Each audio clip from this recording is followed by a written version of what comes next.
And now we're down here at the Tucson Bravo base. Yep, we sure are.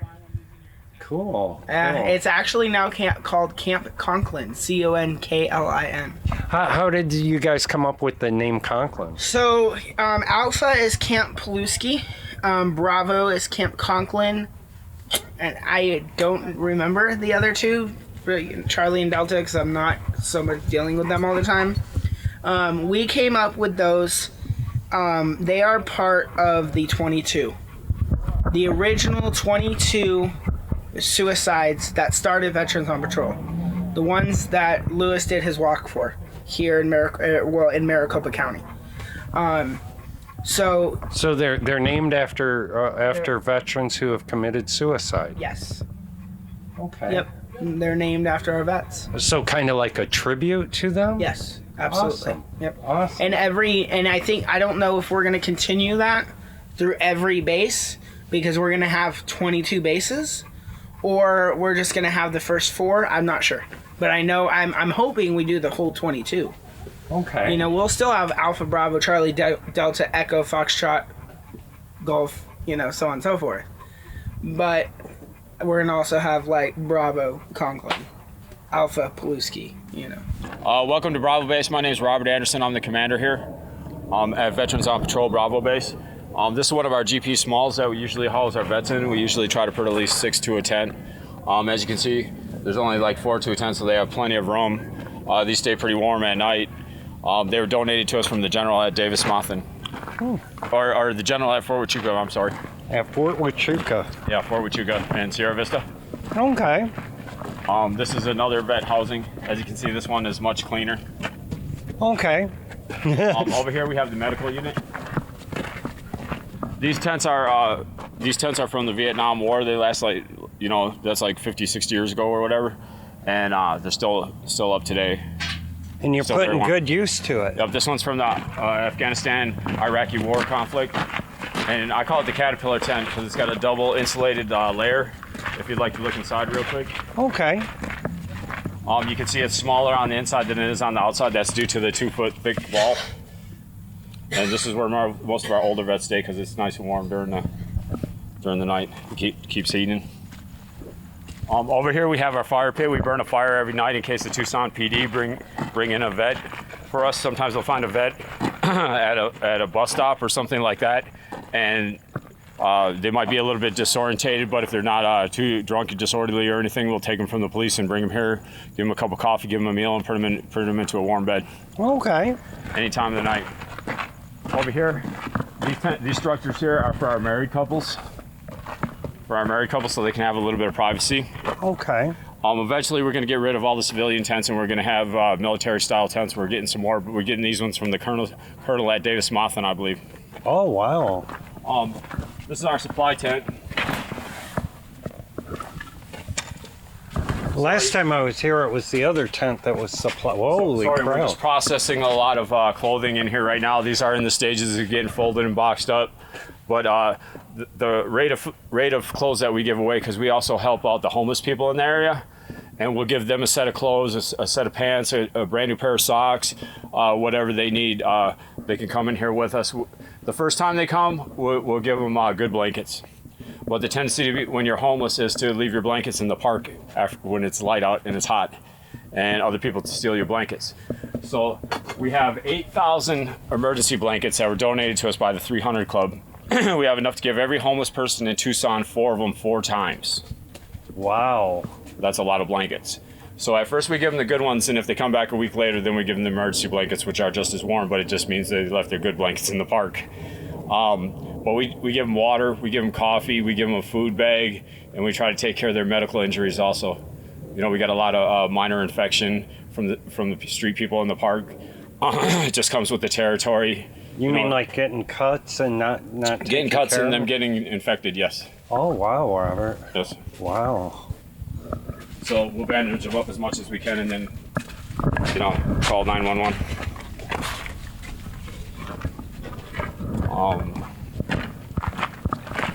This is a food storage area right here where we store a bunch of canned goods. It's kind of sealed up right now. We don't have as much theft as we used to because we keep a continuous fire watch all night, in case the Tucson PD or somebody brings a vet in the middle of the night. There's somebody up and there's somebody by the fire that can handle that situation and get them out of the cold and bring a brother home. Okay. Nice. Or an abused female. Also, if there's a female that's in a situation where she's being abused by her spouse or something like that, or being chased around the park or something, and if it's getting violent and out of hand, in some cases we'll house abused female just to get her out of that situation, and then we'll try to find housing for her, appropriate housing to get her away from that situation also. Okay, get her hooked up with services Yes. that are already out there. Yeah, so she can go away and get out of the abusive relationship or situation. I know they keep those houses, some of the abused houses, yeah, there's hidden. one right down the street that we refer women to. You know, like sometimes it happens in the middle of the night and they need a place to go, so we give them their own private quarters. And we don't really house civilians too much, but in extreme cases like that, we will. And we'll do everything we can to them. A female left that was in an abusive situation last night, and I just gave her a ride. Got her a ride, and she's gonna go spend the night at her mom's house. Nice. She's gonna stay at her mom's house now. She was here for one night. That was the one Jeff was talking to me Yes. about. Yes. That was getting strangleholded, and you guys stopped. I wasn't there. I was here. I know they brought her in, and we gave her own quarters. We gave her breakfast this morning. We gave her clean clothes because all her clothes were wet. I let her use my phone, and then she called her mother, and she chose to go stay with her mother. Oh, you gave her a safe place for the night, though. Yes, sir. Very That's cool. what we do. Very cool, Robert. Over here is our dish room. Oh, okay. What do we got going here? This is our cook area right here. We got some soup going with some big roast beefs in there, and we got a whole bunch of mushrooms and stuff we're gonna throw in there. Oh, And that this is gonna smells be good. This is gonna be like a stew for dinner. How long's that got to cook now? Until the meat falls apart. A couple Okay. hours. Okay. We'll just add ingredients as we go, and that should be enough to feed everybody on the base and a bunch of homeless people from the park also. Okay. And they come up by for food at any time then? Yes, the homeless people, they come up here because we don't allow people that don't live on the base really on the base, just for security reasons, because we try to provide a safe environment for everyone, and we just can't have a bunch of strangers walking around. But they can come up here, and we always have people that will respond to their needs really quickly. We'll give them a cup of coffee. They can have some produce. We got bread out here sometimes. We give them a couple soups they can heat up. We give them a bunch of donuts. A lot of them are addicts, so a lot of them crave sugar, so we give them a lot of sweets, whatever they want. Okay. And if you'll follow me, I'll show you where our kitchen common area is. Oh. This is our kitchen common area, Okay. and we always try to keep 5 gallons of coffee going. Would you like a cup of coffee? I would love a cup of coffee. Oh. Once I get a hand free. Okay. Well, we always keep 5 gallons of coffee going. We come in here and we make the homeless people a sack of food. The vets can come in here, and they can have whatever they want. This is just like the kitchen. It's kind Okay. of like the kitchen. We got a refrigerator right here.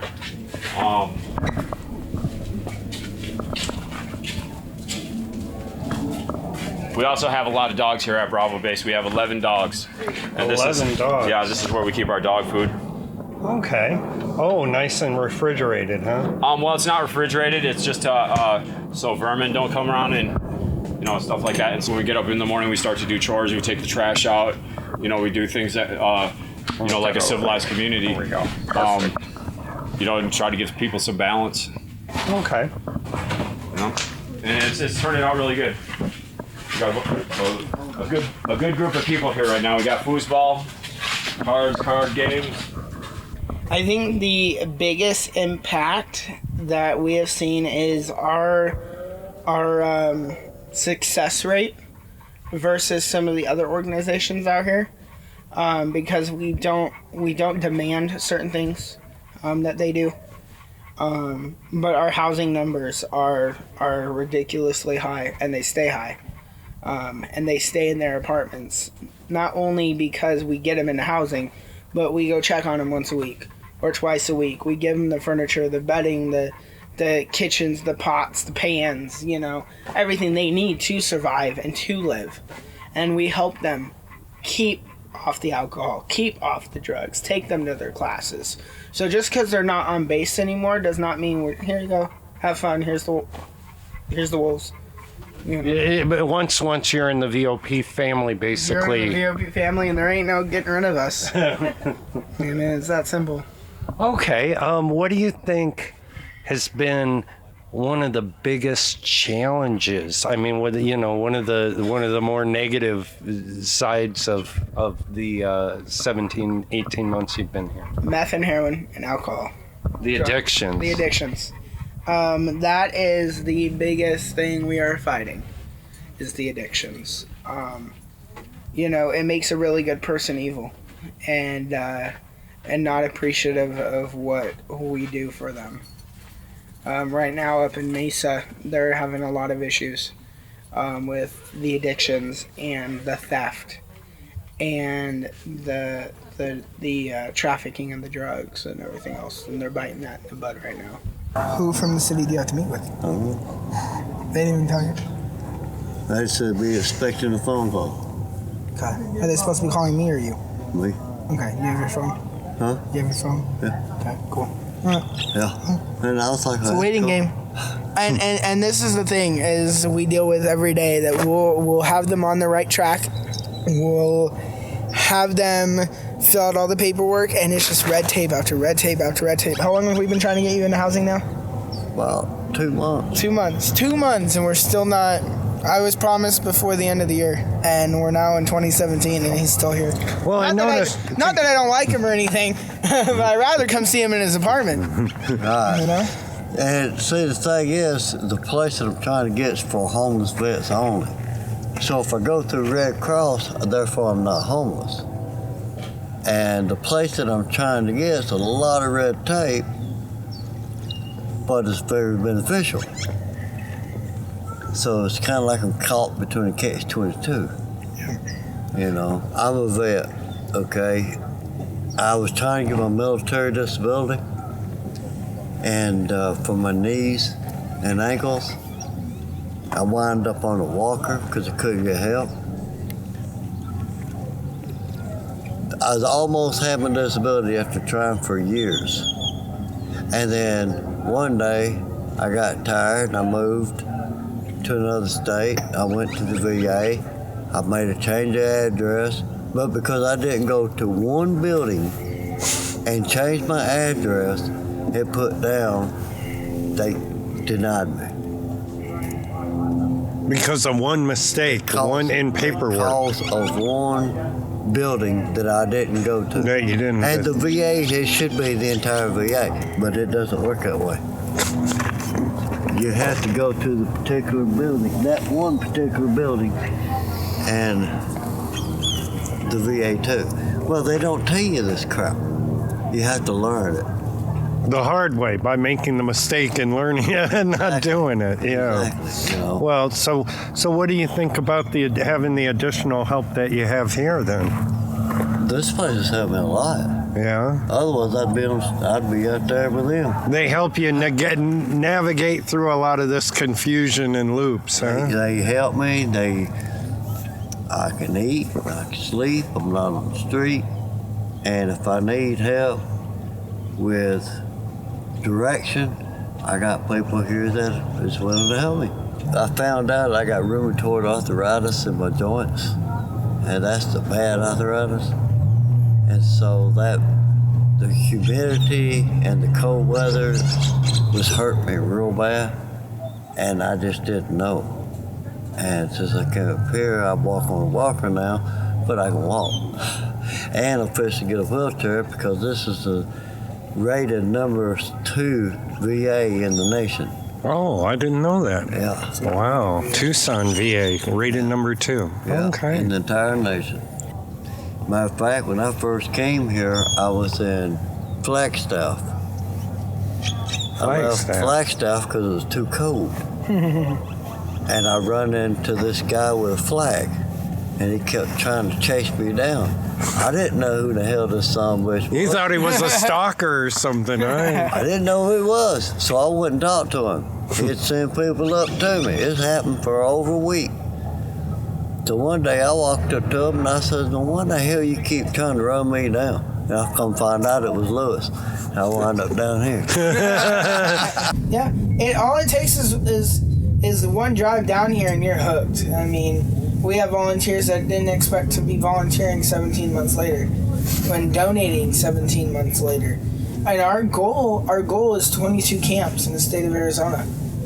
and for the 22 veteran suicides, and we know it's much, much more. You know, and we're out here every day, and we put the politics aside, the religion, the race, the drama. Well, we can't do anything about those things. No, here's the problem, be the solution. Right. The problem is we have homeless veterans who fought for our country out on the street. The solution is get off the couch, turn off the TV, come out here, and donate your time. It's that simple. There's no way of I don't think beating around the bush. I don't think with politics or anything else you really have that kind of outlet, though. You know, Yeah. you could go vote every 4 years, but there's really no, and that's why our program works so well, is because there isn't any politics. We're not having to have the government come in here every day and get a count on who we have and regulate, and we have to have board certificate, and what you have to do it by their book. And we don't have to do it by anybody's books. We do it by God's, you know? And when we say we keep race, religion, and politics out of it, you know, God's the ultimate commander, but we don't let people come in here and feed religion. We don't come in here and have people push religion. We'll never, if somebody wants to go to church, we'll get them to church. You know, whatever their religion is. We support it 100%. But you'll never see somebody pushing a religion on someone. So you do it for God, Yes. but maybe somebody else who might not be Correct. religious does it for other You know, reasons. and we have people like myself also whose whole family was military. Their father, their uncle, their mom, their dad, their brother, their wife or husband may have committed suicide. They may have been homeless. They may have died in the war. That's why they're out here, you know, doing it for them, taking care of their brothers and sisters. And that's maybe some of the reason what inspired you then, I assume. There was Your a whole lot family that was military? there was a lot that inspired. You know, I actually left a job for VOP. That when I first started. Really? Yep. Because I was so amused and dedicated, and things were just going, you know, so well, and I'm like, heck yeah, you know, and I'm still here 17 months later, and I don't plan on stopping. Mind you, I'm the resource director, so I do pretty much a little bit of everything. So you've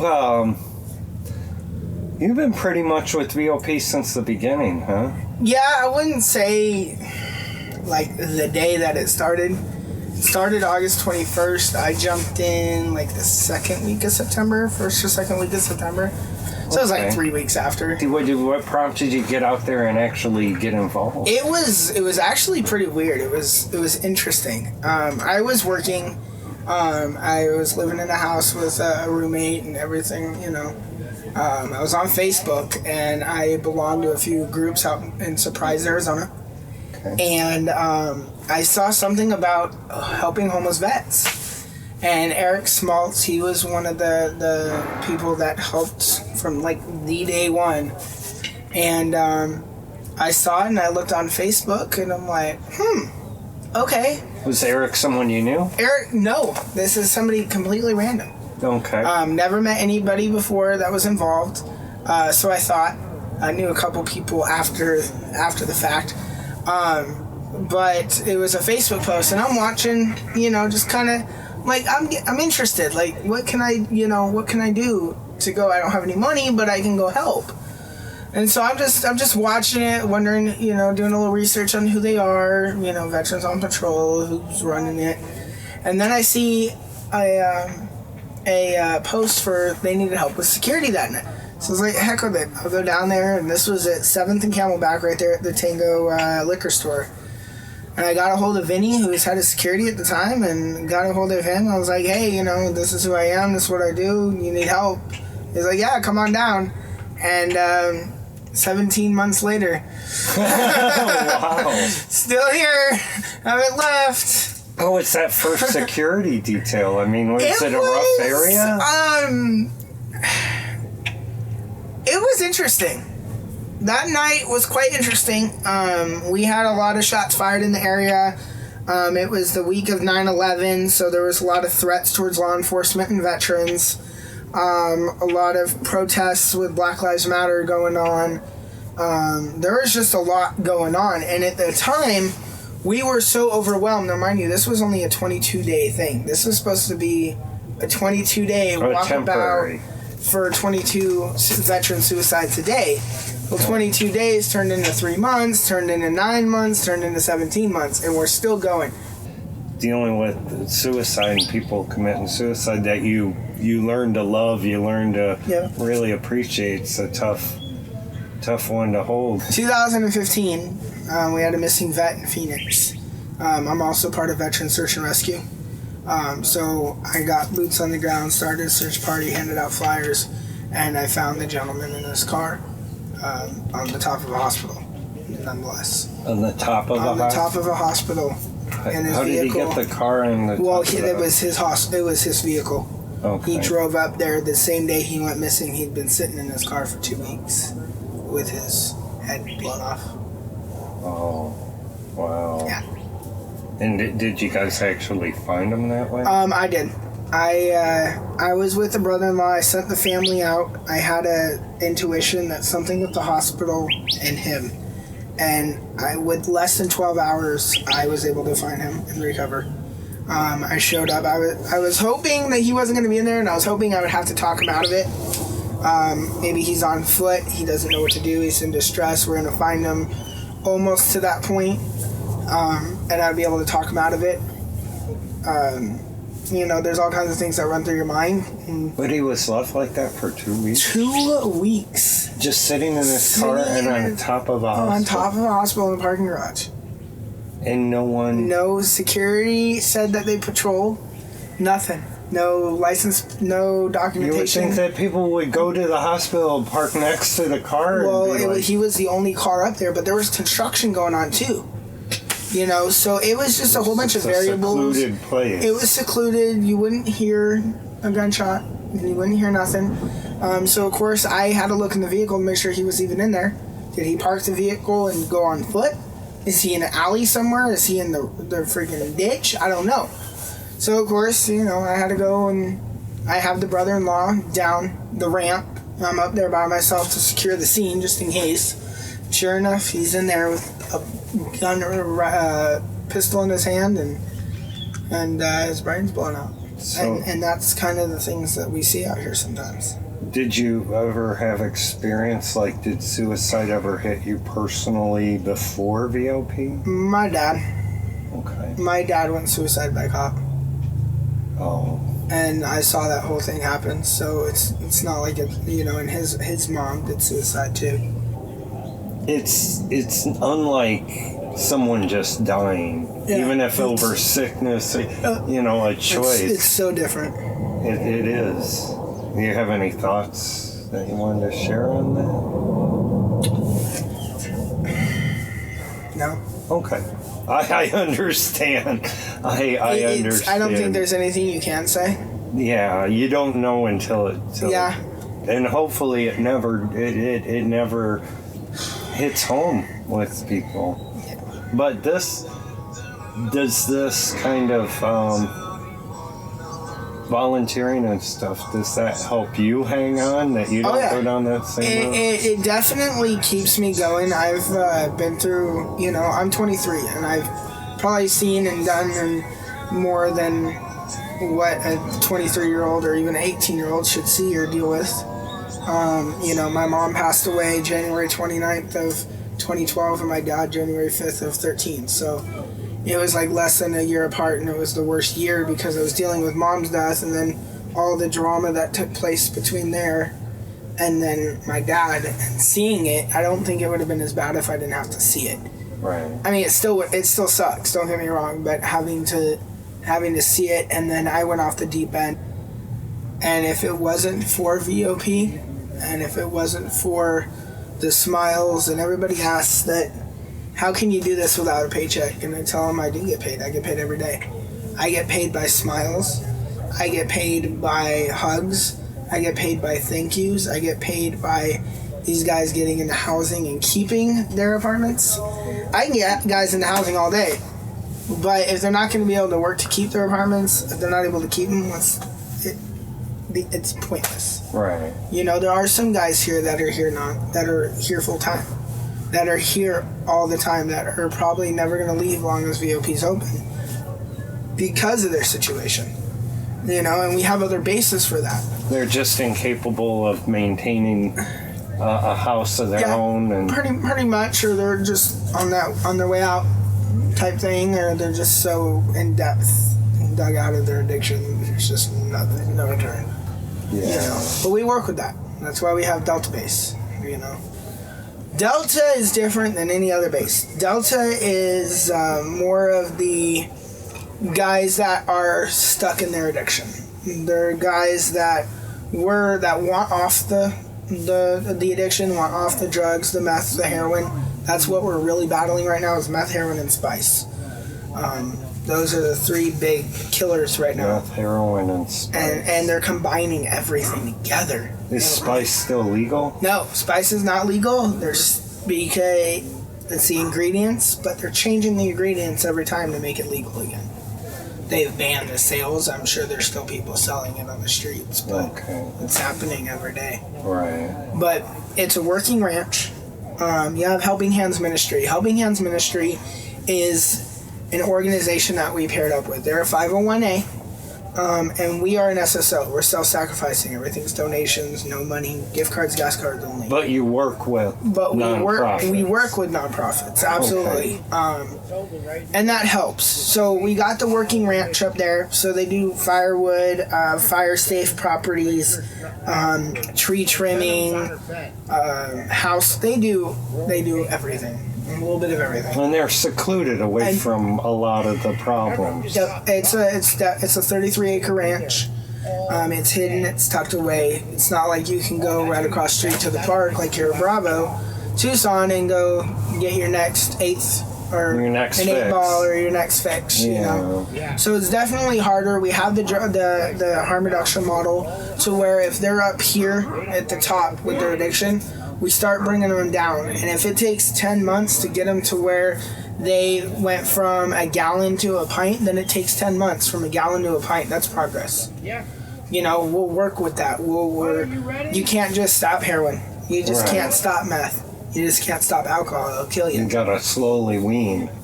And then it boils down to it's up to the individual. It's up to nobody else. Yep. We can help you and guide you, but at the end of the day, it's your decision do you really want this for yourself? Do you really want to help yourself? We can't help you if you don't want to be helped. Right. And there's no quick, easy solution. I wish there was. I think everyone It would does. make our job so much easier. Yeah. But at the end of the day, that's why we're out here. Yeah. Are the police on the side of more interested in making sure the drug laws are obeyed, or are they more interested in helping the individuals here in Tucson? Both. In the beginning when we launched Bravo, there was a lot of, what are you doing? You can't be here. Open storage, urban camping, blah, blah, blah. Well, HMS Fasteners have donated the land, power, and water. And they went on media and told the city stay off the property. They're staying. So this neighborhood, I guess, is known for being particularly rough. Yes. We do night patrols. We're actually about to start those again. Okay. Just because we've noticed an incline of homeless in the area. We've noticed an incline of crime in the area. Be upping patrols again. Okay. And we'll go through the neighborhoods, just dressed how I am now. We'll be concealing. A couple of us will conceal, but majority of us will be unarmed. When you walk into a situation that's hostile, they don't want to see hostility. You need to be able to calm the situation, and having a firearm or being armed doesn't necessarily present that calmness. Right. So they, and even being calm, some of these guys don't work. Sure. But yeah, we talk to the residents. We let them know we're out here. If they have any issues, anybody's bothering them, let us know. Still get a lot of support from the residents? Oh yeah. We haven't had any complaints recently at all. Actually, the only complaints were the tires, and we're painting the tires because it just looks like a wall of tires. But when we met with Ward 5, who has been exceptional, Ward 5. That's Steve Kowalczyk. Nope, it's Fimbers, Mr. Fimbers. Okay. Yep. He's been awesome. His office and his council has been outstanding. So they're open for dialogue. Yep, in the and they'll actually help us with resources and information. We had a meeting with them about 2 months ago, and it went well. It couldn't have gone better. Wow, that's awesome. I wish it was this smooth in Mesa and in other cities, because we wouldn't have any problem doing what we got to do. We are very blessed in Tucson Yeah. to have a police force and a city that really is trying to look out for the best thing for the people. And they're not out there to arrest the homeless. They hand out blankets, and any homeless vets, a lot of the officers will drop them off here. And we'll go through our vetting process and everything else and make sure they're a vet, unless their ID says veteran or it comes up in the CAT system as veteran. But yeah, Tucson PD will actually bring us veterans. Wow, that's great. Yeah. And also hand out blankets and stuff? Yep. We actually supply blankets to them right now. Because at the end of the day, it didn't start like this. It didn't start with two GP larges, a trash tent, and 5 GP mediums, and everything else we have. It started with 1 carport, a tent, and 5 vehicles. And people sleeping over tarps. Literally. That's how it started. And then it built and it grew, and it just manifested into something that we didn't even know it was going to manifest to. So you're it's planting seeds in all these different places. And every day is a learning experience. We don't know what tomorrow's going to bring us, if there isn't even going to be no tomorrow. Right.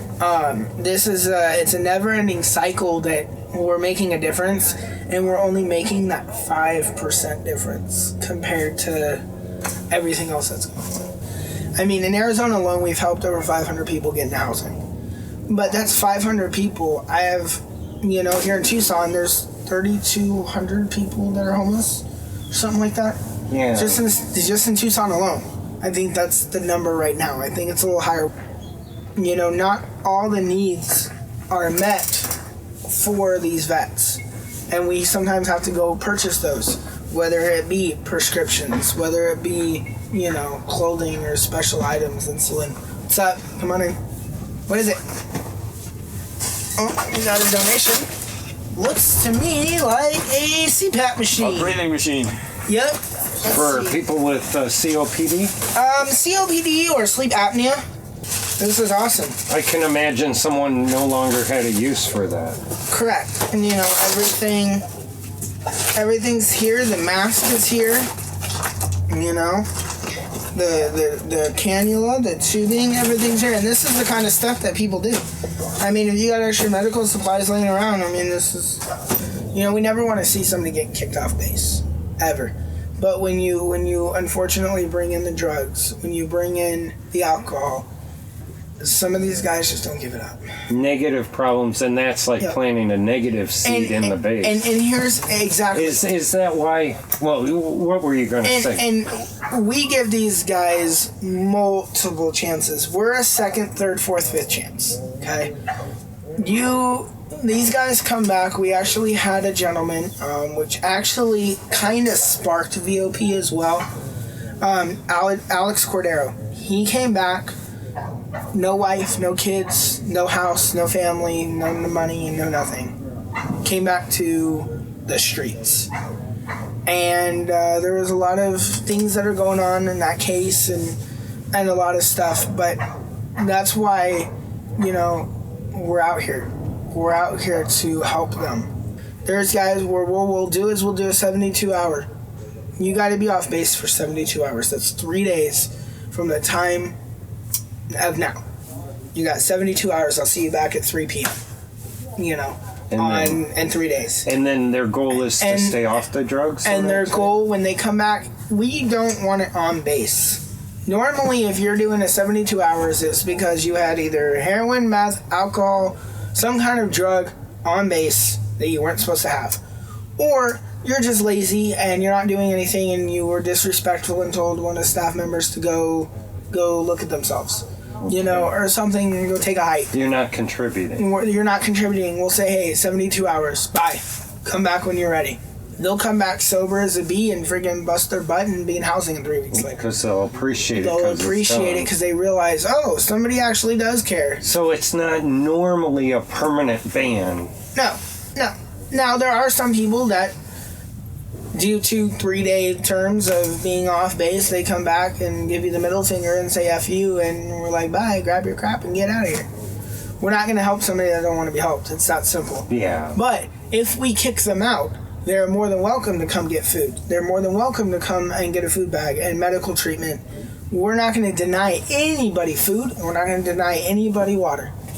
Regardless or medical care. Regardless of addiction, or if they're cussing you out. Regardless. I had a gentleman about 3 weeks ago come on base cussing up a storm.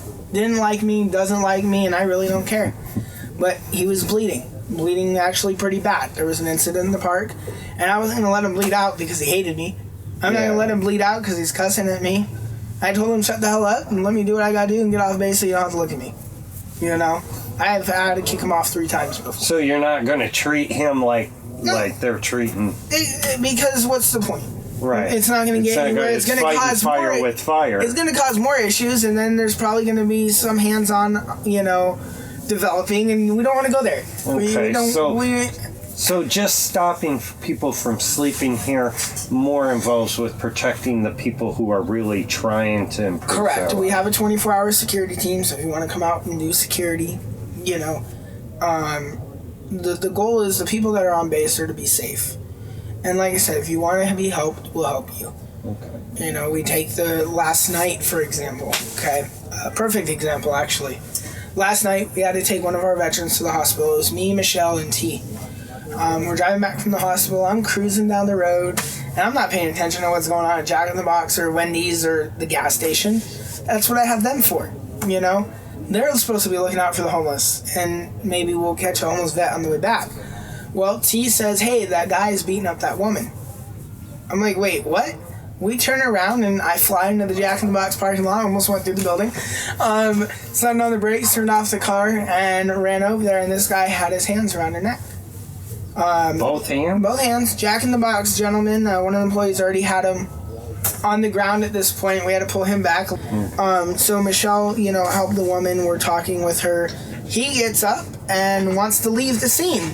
I'm like, you ain't going anywhere, and I plopped him right back down, intoxicated. It took like a finger. And PD arrives, and we actually brought her to base. So she is now a resident of Bravo Base. So it also helps, you help someone that had a domestic violence problem. You help women. Yep, absolutely. And that's the thing. We'll help abused women, battered women and children. Believe it or not, and it's sad, we have a huge family, women and children homeless population in Arizona. Believe it or not. Do you think that's maybe one of the bigger populations in homeless? I don't know if it's a bigger population, but it's right up there. It's. Has it grown in the last year? The woman and. Yeah, I would say. I honestly, I think it's about the same as last year. And that's the thing. People think, oh, there's no women. There is. There's women vets that are homeless. We've come across them. And again, male or female, you're coming home to the same crap. You're coming home to no benefits. You're coming home. You get hurt and they say bye. When we started, we weren't just pulling vets. We were pulling homeless females. We were pulling homeless males. We were helping everybody. I mean, the supply line and the donations were coming in like crazy. Wow. It was pretty intense. And so was there someone that was particularly memorable to you on that first? There was a gentleman, Native American guy. He was a Marine veteran. He still has a place in my heart. It's like the third night I was there. Actually, maybe a week later. It was probably a week after I started, got that trust built up with some of the guys. We got a call from one of our volunteers, Jody. and she's down at the light rail at 7th and Camelback. And she says, we have a medical situation, he's suicidal, yada yada. He's a veteran. I'm like, okay, well, we jumped in trucks, grabbed med kits, and hauled down Camelback. Rode up we got next to the light rail, we talked to him, I talked to him, and he doesn't want to come in. We called fire department, he got hostile, had a seizure, and every day after that I saw him, and every day he knew me. Would you just go out and hang out with him? Yeah, we would go out, hang out with him, make sure he's okay, give him water, make sure he's fed. He would come in a couple of nights here and there, get sober, and then go back out and drink again. I got him to the point where one day I saw him drinking something other than alcohol. It was soda. Oh. And I checked the soda to make sure it was soda. Sure enough, damn it, it was soda. And I was so proud of him. And he kept saying how he was suicidal, but didn't want help. He didn't want to come in. It's a tough situation. It was, and he was one crazy dude. One day, me and a couple volunteers, I don't remember how long ago this was, maybe about 6 months ago, went back out on 19th to Camelback area, or 7th to Camelback, and I ran into one of his buddies. And I'm like, hey, where's my friend at? And he said, he's not here no more. I'm like, what do you mean? And he ended up killing himself. I think that the Camelback corridor, that's where I started, and that's where the most memories have been. And then we had a gentleman here that touched my heart too, but he's out east with his family, and he'll end up passing with them. He's got cirrhosis of the liver and a whole bunch of other medical conditions, stage 4 cancer, so. Was it one that Lewis had put on video that they got him on a plane? Danny? Danny? Yeah, Danny. Okay. Good old Danny. Me, Lewis, and another volunteer actually picked him up from the bus stop. And another, and it's stories like that keep you going. And then Rob, our base commander, me and Lewis, 11 months ago, right here out in front of Bravo, we pulled him out of the streets. He was, I'm sure he can go into details on that, but he had some dependency issues, and we pulled him off. We got him into rehab, and he's busted his butt, and now he's the base commander. Wow. He don't even look like the Rob I knew. I saw him, and I'm like, wow, next base commander. And sure enough, he's the next base commander. He just graduated last month from rehab. Yeah. So, he's doing great. That's awesome. Lewis Arthur is my mentor, and back when I had a substance abuse problem, and I didn't know there was a way up off the street. This is Santa Rita Park in the background. Welcome to y'all to South Tucson. This is Bravo Base. My name is Robert Anderson. I'm the commander here. Not 6 months ago, but almost a year ago, I was homeless in this park for 6 years. I didn't think there was a way up off the streets. I didn't think there was a way up out of my addiction until I met Lewis Arthur from VOP. And they gave me a place to stay and a place to work and, some rules to follow. And Lewis kept me on base restriction all the time. And I was like, well, why am I still on base restriction? Because if I let you off base, you're going to go use drugs. And he was absolutely right. So he said you can be here, but you need to kind of stay here. He wanted to keep you away from the harmful he wanted elements to keep me here. from going in the park, and he wanted to keep me busy because he wanted to keep my mind off drugs until I went to rehab. I wasn't really too sure about the rehab thing. I was just doing it for everybody else. I was just really amazed that somebody would care about me enough to keep me on restriction, and it kind of blew my mind because I said to him, why am I always on restriction? And he's like, well, if I let you off restriction, you're going to go use drugs, and we don't want that to happen, and something clicked, I guess, when I was in long-term treatment, and I started thinking in a different way. At first, I couldn't stand to be in the classes all day, and something just changed in my life, and I started feeling things that I haven't felt in years because I was homeless here in this park for 6 years where most of my friends died. I was a gang member. I worked for the cartel and for the local gang that runs this area, selling drugs for them. which is pretty amazing for a white dude. I came here in 2011 after I paroled out of prison, and I stayed at church down the street. Well, me and my girlfriend got kicked out of there, and I was homeless on these streets right here ever since. And the girlfriend's gone to heroin. A lot of friends are gone to heroin and methamphetamine, which was my drug of choice, and spice. I was just living in a world of delusion, and VOP pulled me out of it. Gave me a helping hand up. I didn't think there was no hand up off these Tucson streets, you know. I thought I was gonna be here forever, you know. And everybody else around me would die, and I'd just be in total pain. And they were dying because of their drug addictions, huh? They're dying because of their drug addictions, yes, or related. You know, it wasn't actually like they were ODing or anything. A lot of people died because their bodies couldn't take it anymore. They couldn't find a vein due to the spice epidemic. I lost a lot of friends that went into a coma and never came out. I'd have seizures on spice, and at some local businesses in the park over here, and then I'd wind up in the hospital, and I didn't know how I got there because of the spice. But the spice here, it pretty much, I don't know much about it. I know it was illegal for a little while before they realized it was a big problem. Well, what happens is they make the spice and they change the chemical composition by like one molecule. And when they change it, they could say that we no longer have this in it. So you never know how strong it is because they're taking stuff away and adding stuff to it to make it stronger. So you never know how you're going to react to it. The same spice that just made you nod out the day before, because it's like people call it poor man's heroin, and you go through withdrawals, vomiting and everything. You know, after a while, and they said, well, you got to sign up for treatment, and they signed me up with cope, and I went there and I saw the psychiatrist. I got evaluated and stuff like that.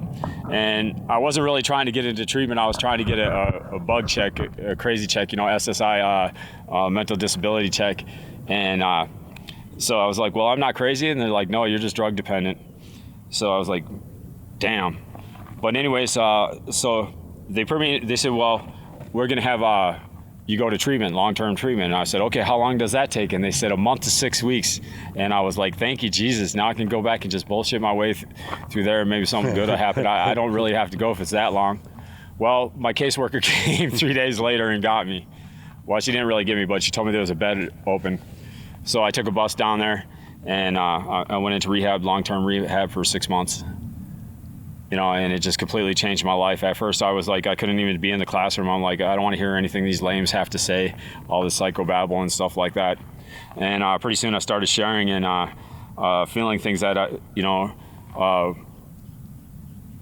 weren't like the street things and, you know, the prison life and stuff I knew before. My whole way of thinking was changing, and I was wondering why. And I was feeling these feelings that were real feelings and not fake feelings.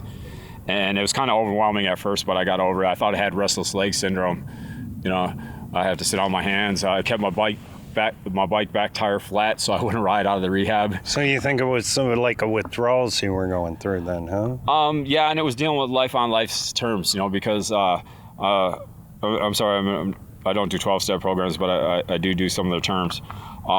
It was like dealing with life on life's terms. I wasn't used to that because I was living in such a delusional world of methamphetamine and spice. You know, I was just I couldn't hold a conversation. And then I got attacked. I left Bravo base because Lewis left, and the person that was commanding it wasn't doing the right things. And I probably just really wanted to go use again. I got jumped over here at the park, 2 o'clock in the morning, 4 guys in hoodies pulled me out from underneath the table and took a golf club to my head 9 times. My eyeball was hanging out, my cheekbone was shattered. I had blood going off from 2 places in my head, 4 broken ribs and a broken collarbone. When the police found me, I was wandering around the neighborhood here and saying somebody help me or something like that. I was in the hospital for 10 days suffering from my injury. They reconstructed my face, put my eyeball back in. I had retinal reattachment surgery, but I was still messed up, and they kicked me out on the street. Well, I didn't have no place to go. I was thinking about coming back here, but from what I was told, the command structure, and it wasn't a good place to be right now, and everybody I knew was different. That was okay for me because I just really wanted to do drugs and feel sorry for myself for what had happened to me. And so I went and lived in Apollo Regs up at the downtown library and just walking around with my eye hanging out, my face all crushed in, panhandling money for spice sticks to spice and doing meth. I heard Bravo base was back open, and that's when I came back, and that's when I went to rehab and stuff. I found out that wasn't true. Lewis Arthur was here, and he's like, "Welcome home, buddy." And between He brought you back with Yes. the open arms, huh? yes, and it wasn't because of my attack mainly too. Over here in the park, my female friend, she died. She was 30 years old. She wasn't even 30 years old. Wow. She died. She got back on heroin, and the day before she died, I seen her, and she was vomiting, and her eyes were real blue, and I was like, let me take you to the hospital. You know, I don't care what your boyfriend says. You know, either you're pregnant or you're sick. And she's like, no, look, my abscess is healed. What I didn't know is she had 5 more abscesses under her clothes. And she asked somebody to call 911 on her that night, and they couldn't find a vein, and she lapsed into a coma and died. Wow. And she was like this 30-year-old beautiful model, little Barbie, and my best friend, and her parents were self-made millionaires in Oro Valley, and she could have called them at any time and just gave up the dope, and she didn't. Wow. She just basically she threw away her life. Yes. Was that something that kind of inspired you to clean your? Yes, very much. So do you stay clean for her? No. Okay, you No. stay clean for yourself. I stay clean for myself, but it's the memory of her that helped, you know, because she, you know, I felt like I didn't have any, you know, that my life was done, and she had so much life ahead of her, and she chose not to use it, you know. And I was like, I'm almost 50 years old. Here I am running around the streets, gangbanging, selling drugs, stealing stuff, you know, and I'm like, I'm just living in pain, and Not happy with the choices you made. not happy with the choices I make, you know, and everybody around me that's good is dying, and I'm not. I'm just living on in pain. And that was the major thing. I didn't want to live in pain no more. I wanted to feel good about myself without drugs, and I wanted to feel good about the things I was doing. And so that's why I'm here at Bravo Base, just trying to pay it back. I believe that also being that I'm from here, and right across the street, and when they roll in here all day, a lot of times they don't even want to talk to the other staff members because they can't relate, and they've known me for years, all different races and all different people, you know, and in situations that they can't seem to find a way out of. And that's what keeps me sober. That's what keeps me humble on a daily basis, is seeing these people and realizing that was me, you know. And when somebody gave me a can of Pop Top ravioli and a soda and something warm to drink and a brand new coat to wear and some socks, I was happy. Give me a little love. I was happy, because usually when I was out here, they were just taking it from me, you know. Being homeless in Tucson, you sure won't go hungry, but there's a lot of bad things that happen out here to street people. Yeah, it surprises me that you barely have anything, and then someone steals what little you have when you barely have your basics. You know, a lot of these people have mental health issues, and they're like, F you and give me something, you know. And I'll be like, I'll give it to him anyways, and they'll be like, that guy was out there cussing you, why are you giving him anything? I'm like, because he talks to trash cans, you know, and he's got issues, you know, and he probably doesn't. He'll come back tomorrow and he'll say, hey, Rob, I'm sorry about that or something. I was just going through things, because, you know, that's the sad thing about Tucson. There's a lot of people out here with mental health issues, and I think the city could be doing them better. Well, I think that's a problem, and it's a tough. There's no easy answer to that one, and I think it's a problem that isn't exclusive just to Tucson. Right.